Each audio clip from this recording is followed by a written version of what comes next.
Bonjour, bienvenue dans Cas pratique, l'émission qui vous informe et vous aide dans vos démarches.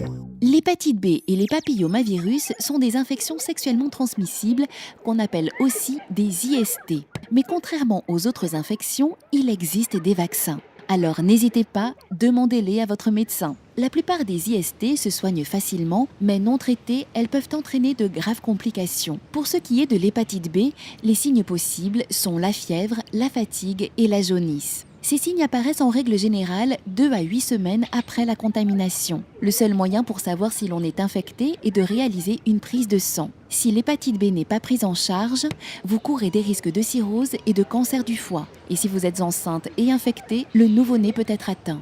Pour ce qui est des papillomavirus, les signes possibles sont l'apparition de lésions ou de petites verrues sur les organes génitaux ou l'anus. Ces signes apparaissent 1 à 8 semaines après la contamination. Pour savoir si vous êtes infecté, il faut réaliser un examen médical ou un frottis chez votre gynécologue. Cette infection touche seulement les femmes, mais les hommes peuvent la transmettre. Si vous ne vous traitez pas, vous risquez de contracter un cancer du col de l'utérus. Et si vous êtes enceinte et infectée, le fœtus peut lui aussi être atteint. À noter que le vaccin du papillomavirus doit être injecté au plus tôt en prévention. Pour être efficace, il est recommandé chez les jeunes filles de 14 ans, celles entre 15 et 23 ans vierges ou dans l'année suivant le premier rapport sexuel. Les IST se transmettent très facilement, il n'y a pas toujours de signes visibles. Alors, au moindre doute, il est important de se faire dépister. N'oubliez pas, le meilleur moyen de vous protéger des IST et du sida est d'utiliser un préservatif en toutes circonstances.